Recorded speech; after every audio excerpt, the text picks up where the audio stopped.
sama membuka bagian firman Tuhan yang diambil dari 1 Tesalonika 4 ayat 13 sampai 14 dan dilanjutkan pasal 5 ayat 5 sampai 8.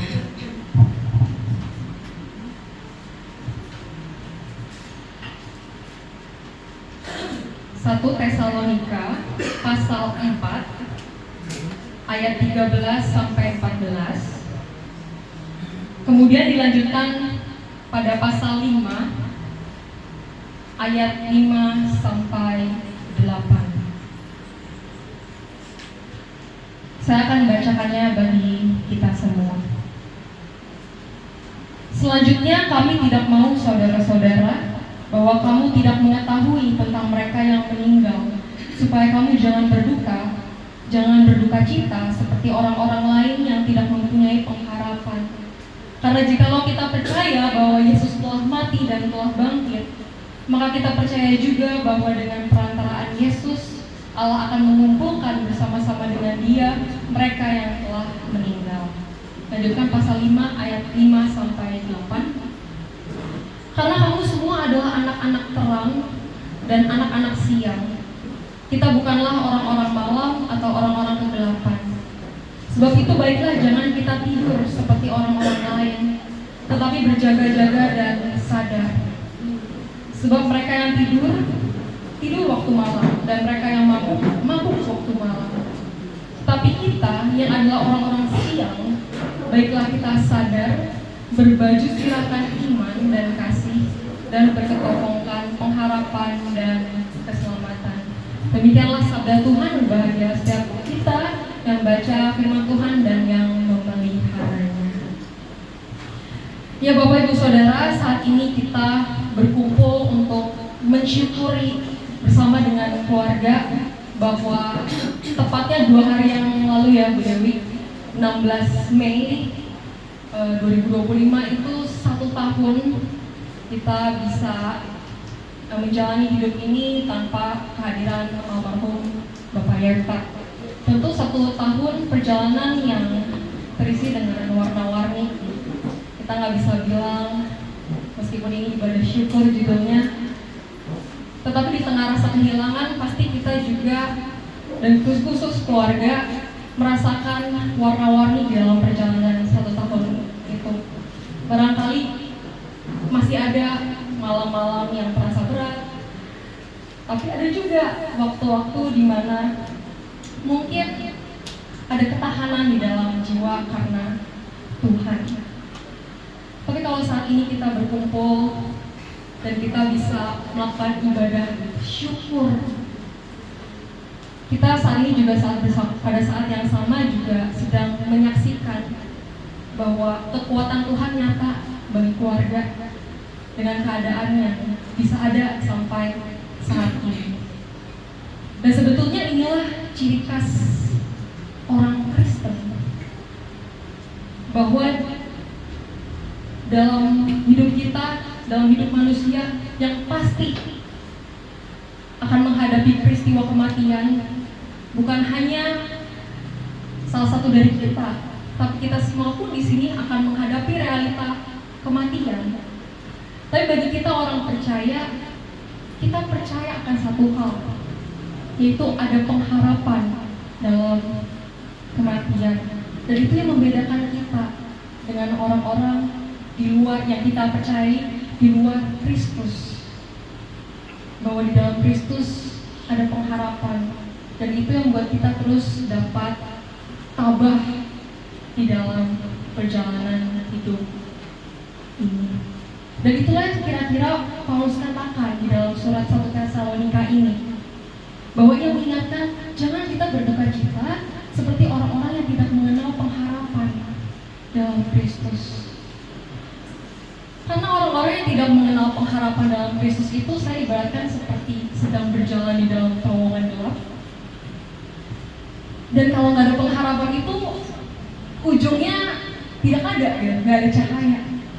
Dan itu seperti duka cita yang tanpa henti. Mau kemana? Mau ngapain? Toh gelap, tidak ada tujuannya.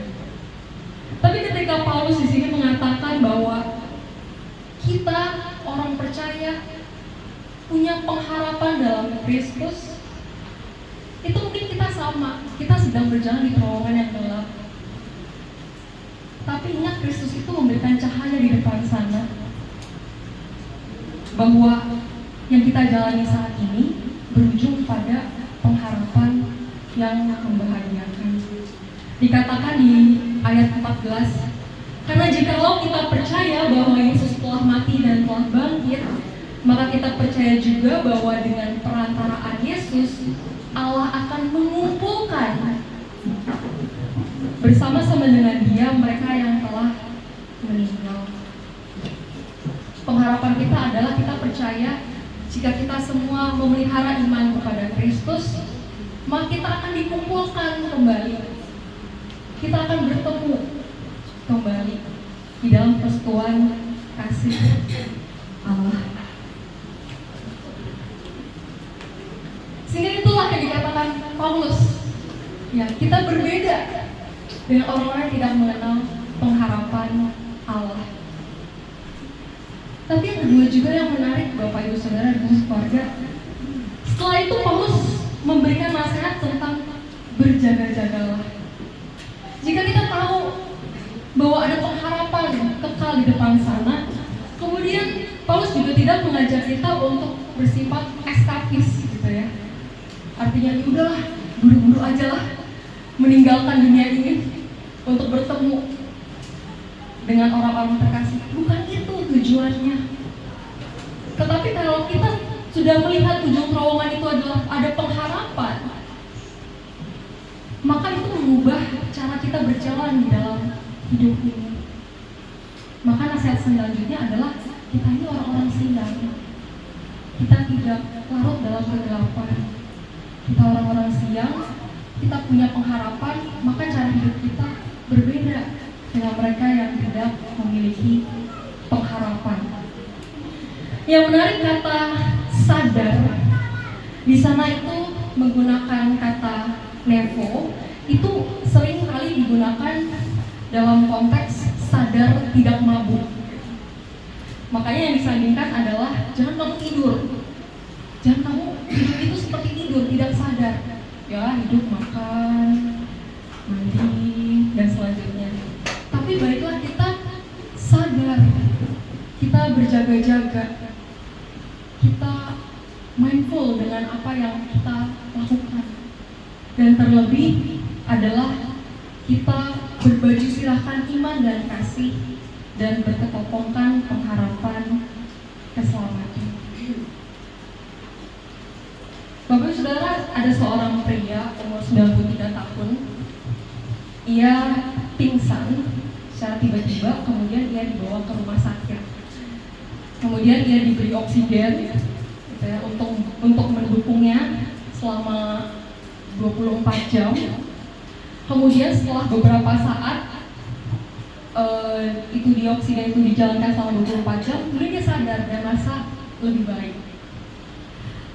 Kemudian setelah ia merasa lebih baik, ia menuju ke kasir untuk membayar tagihan yang ada. Dan setelah tagihan itu keluar, tertulis di sana 500 US dollar. Itu setara 8 juta rupiah ya, kurang lebih. Kemudian bapak itu mulai menangis. Kemudian tukang kasir ini bertanya, Bapak kenapa menangis? Apakah tagihannya terlalu mahal? Kemudian bapak itu mengatakan, tidak, saya bisa membayar ini bahkan 2 kali lipatnya.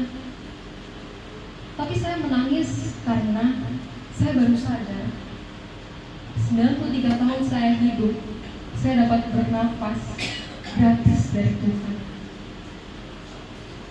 Itu berarti betapa banyak ya hutang saya kepada Tuhan. Saya melihat dari kisah ini, pria ini punya perspektif yang menarik ya, Bapak Ibu Saudara. Sudut pandang yang menarik. Yang saya suka sebut ini adalah sudut pandang orang beriman. Sudut pandang yang didapat dari orang yang memiliki kacamata iman. yang melihat hidup ini bukan sekedar apa yang terjadi begitu saja, tetapi bagaimana sadar Allah yang bekerja dalam kehidupan ini, di dalam suka, di dalam duka. Ada Allah yang senantiasa bersama dengan kita, bahkan dalam pertanyaan hidup kita sadar Allah ada. Kita patut bersyukur kepadanya. Itulah anak-anak siang, kita punya kacamata iman, mengingat Allah di dalam kehidupan kita. Sehingga kita juga punya gaya hidup, cara hidup yang berbeda, yaitu cara hidup yang seakan-akan berhutang kepada Allah, yaitu kita terus memelihara iman, pengharapan, dan kasih. Nah, Bapak Saudara, kalau kita saat ini juga berkumpul mendukung keluarga terkasih, kita juga sebetulnya sedang menghidupi itu, menghidupi kasih. Dan marilah kita terus hidup dalam kasih, hidup dalam iman kepada Tuhan, dan terus berpengharapan, melihat cahaya di depan sana, sehingga cara hidup kita bisa berbeda. Marilah Bapak Ibu Saudara, kita mengingat Kristus telah mati bagi kita.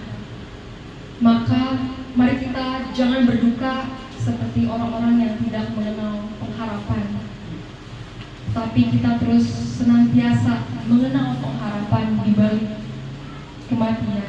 Dan yang kedua, Kristus juga telah mati bagi kita supaya kita hidup dengan kacamata iman.